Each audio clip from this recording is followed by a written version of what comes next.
I'm having a hard time even finding words for this game.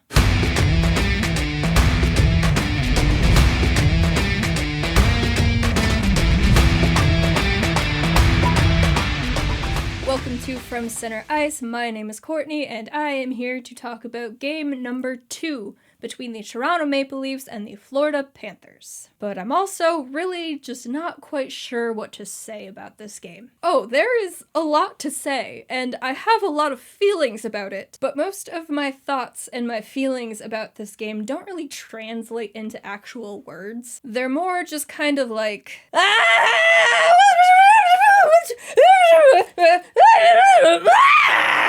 so I'm just gonna do my best. To start it off, we might as well just start with the first period. And while starting games on time has been a big problem for the Maple Leafs, that was not the problem in this game. 2 minutes and 20 seconds into the first period, Luke Schenn has the puck at the point. He takes the shot. There's a puck just sitting dead around the blue paint. Alexander Kerfoot swoops in, puts the puck in the net. The Leafs are up 1-0. Whew, that is a good start to this one after they started the first game of this series pretty poorly. And for the second game in a row, the Leafs get the first power play of the game. In the first game, they couldn't convert on any of their power plays, which was very frustrating. So on their first power play chance in this game, the Leafs are absolutely dominant with the puck possession. Mitch Marner has the puck on his stick a lot during this power play, and he is just absolutely out there dancing with it, looking for guys to pass it to. He's sending passes all over the place. They're getting shots on Bobrovsky. Some of them are getting blocked. Bob's making some stops. And then I see Ryan O'Reilly on the right side of the ice, and he's very open over there. And I see Mitch on the left side of the ice. He's got the puck, and in my head I'm thinking, oh no, he's gonna see Ryan O'Reilly over there.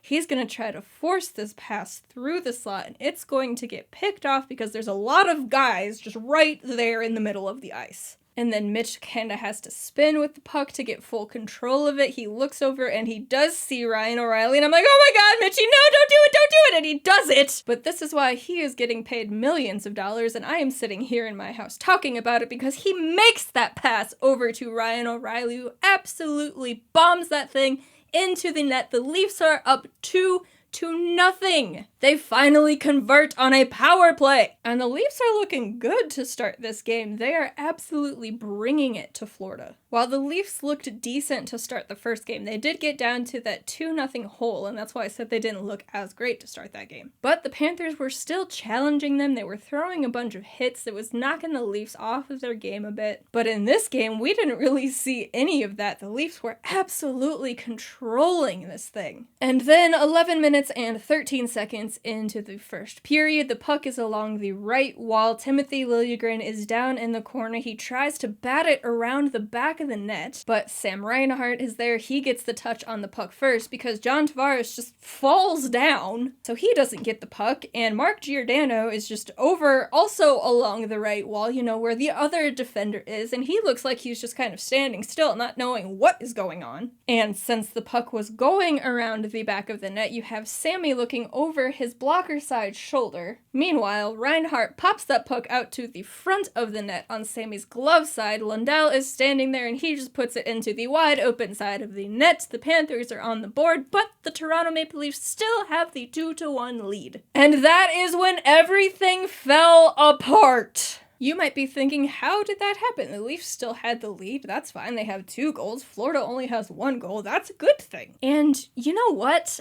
I was thinking the same exact thing. After watching 11 minutes of this game, seeing the Leafs having control of the play, having control of the puck, really playing this game their way, not giving in to what the Panthers were trying to do, I thought, that's okay. They'll shake it off, the Leafs will get it back, and it'll be fine. But after that Panthers goal went in, it's like all of the fire that the Leafs had in their game was just absolutely put out. Now, they weren't playing terribly to finish out the first period, but you could see the difference. They weren't controlling all of the play. They weren't controlling the puck as well. There was a lot more dump and chase and back and forth hockey. And that's fine. The Panthers are a good team. The Leafs are a good team. It's going to happen. They're not going to be able to dominate for entire games. And that's how that period ended, with the Leafs having the 2-1 lead. On to the second period. And the Leafs really needed to come out with with that same energy in the second period that they did in the first, and they needed to take back control of this thing,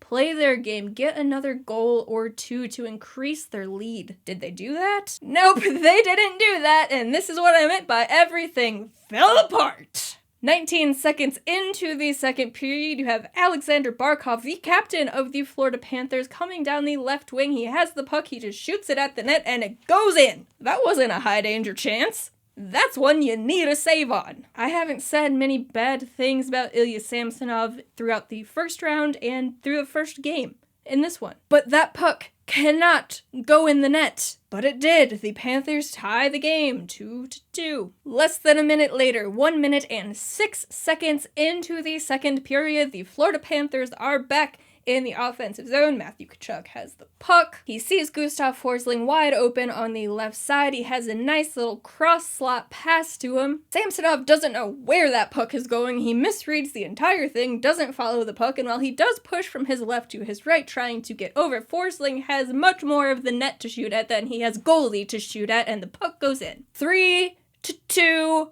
Panthers. And that, my friends, is how this game ended. Not just the second period, that is how this game ended. The Leafs had about 39 minutes of game time to try to tie this thing back up.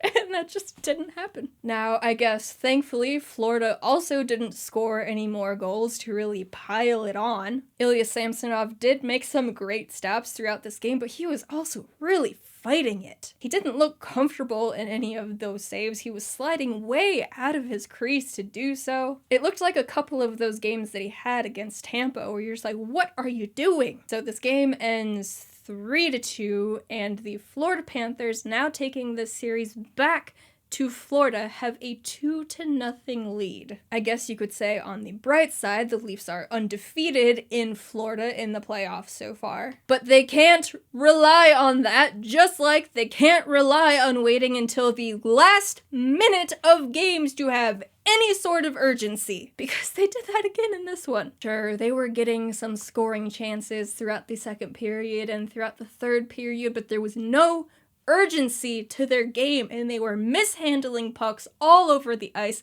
They were passing the puck to nobody. Honestly, how many blind passes to nobody that ends up being a blind pass to your opponent can you have in one game before you stop doing it? Apparently, as they say in Mean Girls, the limit does not exist. And you want to know the more frustrating part of this? Game number 2, this game that I'm talking about in this video, may have been William Nylander's best game of the playoffs so far. And it may have been the best game so far for the first line as a whole. And that line when this game began was Michael Bunting, Auston Matthews, Mitch Marner. I honestly don't know if that got shaken up throughout the game because my mind was in so many different places to even pay attention to who was paired together on the ice. And Auston Matthews, again, much like in game number 1 of this series, he was getting a lot of good shots at Bobrovsky, some good scoring chances, but Bob was stoning him. So it wasn't a bad game overall for the Leafs, which really just makes it so frustrating. The problem was that,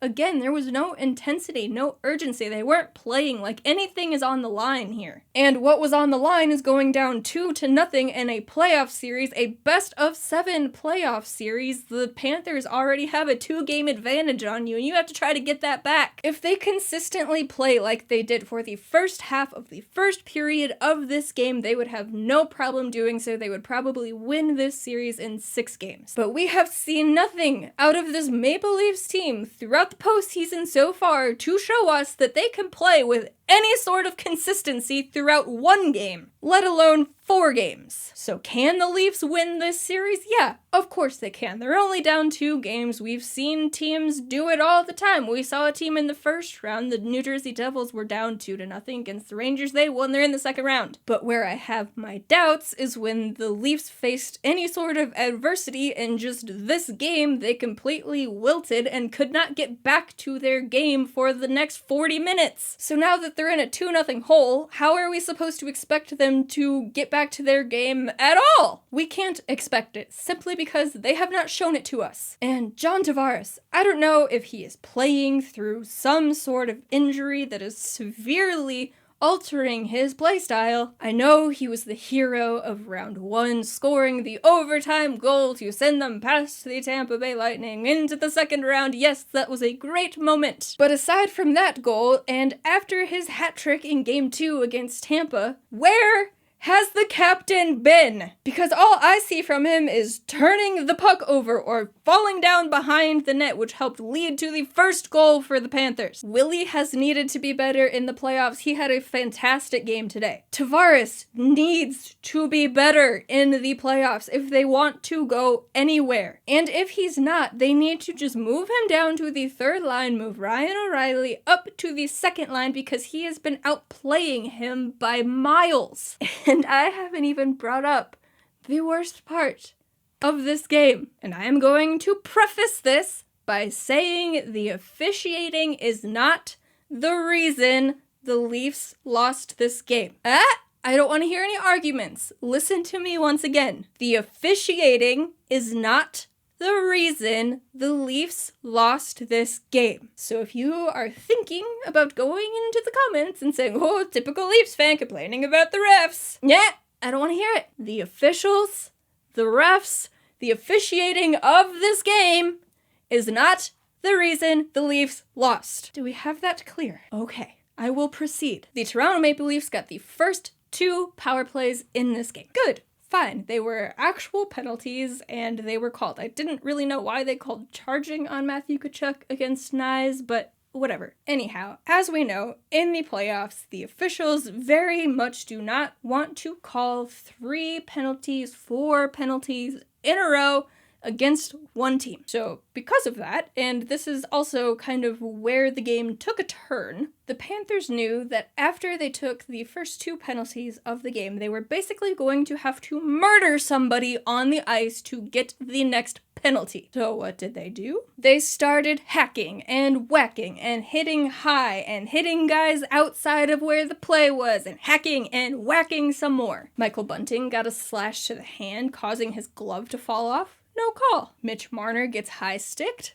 No call. But the worst one was Sam Bennett against Matthew Knies in the first period, where they are going for the puck behind the net. Knies does initiate contact. He tries to shove Bennett out of the way so he can get the puck first. But instead of battling for the puck, as one does when you are going for the puck, Bennett swings his right arm around Matthew Knies. He gets him up high, by the head and neck area, slams his head into the glass, and once their force from running into the glass bounces them off of the glass, he still has a hold of him. And like he's auditioning for a spot in WWE, he takes him and body slams his head into the ice. No call. That is not okay. And I felt like I was losing my mind, because people all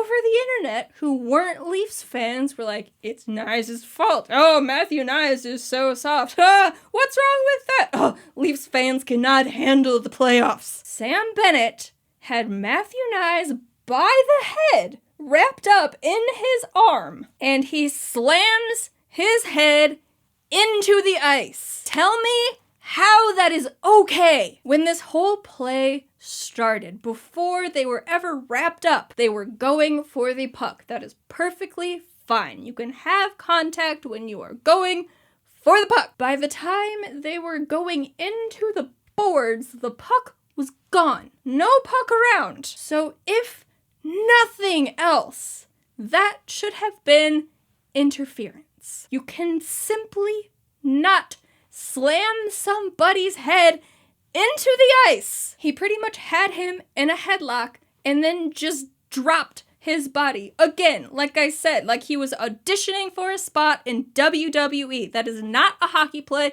That is a wrestling play. Except in wrestling, they know what is coming and they have a mat built for taking that kind of contact, not a sheet of ice that you bash your head off of. Thankfully, Matthew Knies was able to go to the bench by himself. He did try to come out for another shift, but then we get to the second period, and basically, as Alexander Barkov is scoring his goal, we get notifications all over Twitter that Matthew Knies will not be returning to the game. So first you get to dig the knife in the heart with Barkov tying the game, and then you dig it a little deeper and twist it around by hearing that Knies will not be returning. We can all only hope that it was simply precautionary because he did hit his head. They wanted to keep him out just in case he has a concussion. But this is the playoffs. When do teams ever keep out players just in case? If anything, they'll send you back out there all shot up with pain meds. So hopefully Matthew Knies ends up being okay. I don't know if we'll see him for game 3. I haven't looked at any of my notifications from post-game. I don't know if Sheldon Keefe has made any comments or anything like that, but this is simply not okay, and it's not just a one-time thing for this player, Sam Bennett. In game 1, he got a penalty for jumping into an elbow to the head on David Kampf, and then in the first period, since he's not good enough to be a professional wrestler, he's a professional hockey player,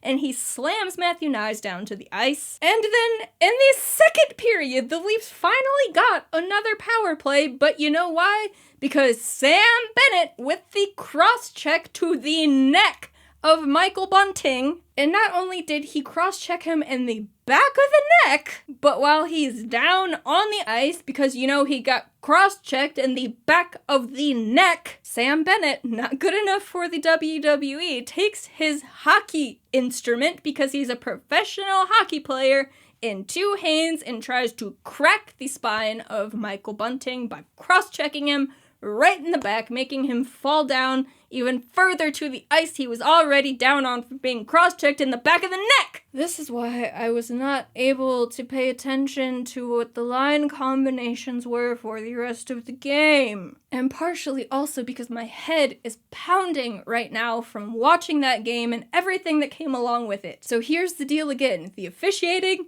not the reason the Leafs lost this game. And outside of Sam Bennett, I'm not even angry about the Florida Panthers. Sure, they were hacking and whacking, but they were allowed to, so why wouldn't you? If you can get the advantage in the game by throwing your opponent off of their game by swinging some sticks around, you're gonna do it. Now, there's a line that you don't cross, and that is what Bennett did. And Sergei Bobrovsky, my goodness, what a game he had. He looked like maybe in the first half of that first period that he was a little shakier than he was in game 1 when he was also fantastic. But then once the Leafs got just knocked off of their game by Florida scoring their first, he turned into Bob Vesnerovsky again. What it comes down to from the Leafs side and from a Leafs fan perspective is that they simply once again, didn't play good enough to win. The Panthers took their chances, took their opportunities, and converted on them. There is a tweet from Mike Kelly. I will put it up here on the screen just in case me reading it to you doesn't give you the full impact of this. It says,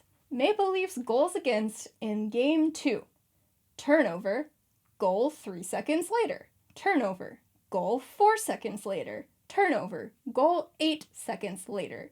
Panthers forecheck created the first one, Leafs gifted them the next 2. This is a case of the Florida Panthers doing what the Florida Panthers do best. They sit back and they wait for you to make a mistake, and then they make you curse yourself for making a mistake because they are going to put that mistake in the back of your net to remind you for eternity that you messed up. And what does that do? It gets in your head. And when do the Leafs play their worst hockey? When they are in their heads. That is why the Leafs lost this game, because they could not get themselves out of their own heads until the last minute of the game again! And by that time, Bobrovsky was ready for them. But I need to end this before I make my brain actually melt out of my ears and I need to go take some Tylenol or something. So how did you feel about Game 2? Let me know down in the comments. That's gonna do it for me in this video. If you would like to hear more from me or from Center Ice, you can head on over to FromCenterIce.com. There's links to all the places you can find us over there. Or if you look in the description of this video, you can find links to all of our social media pages. Go ahead and follow along on there, especially on Twitter. You can find my unhinged live tweets of the game. And if you're not subscribed to this channel yet, do that now. Give this video a like. Maybe it will make my throbbing headache go away. But all of that being said, thank you all so very much for tuning in. I appreciate each and every one of you. Get some rest, get hydrated, drink some water, and I will catch you all in the next video. Bye, guys.